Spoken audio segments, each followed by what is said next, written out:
Yo, for today's video, mabiyahe naman tayo. Tara, samahan nyo ako.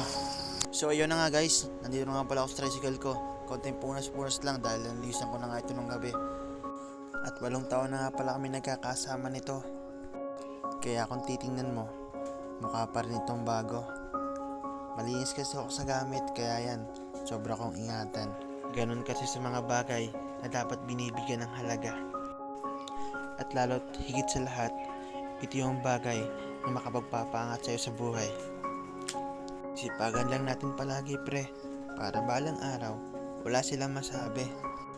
Kahit ganito ng buhay ko ngayon, proud na proud ako sa sarili ko. Dahil lumalaban ako ng patas.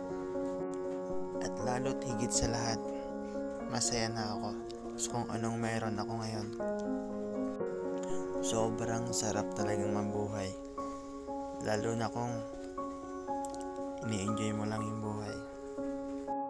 Kapag nakakaramdam ka ng pagod, magpahinga ka lang.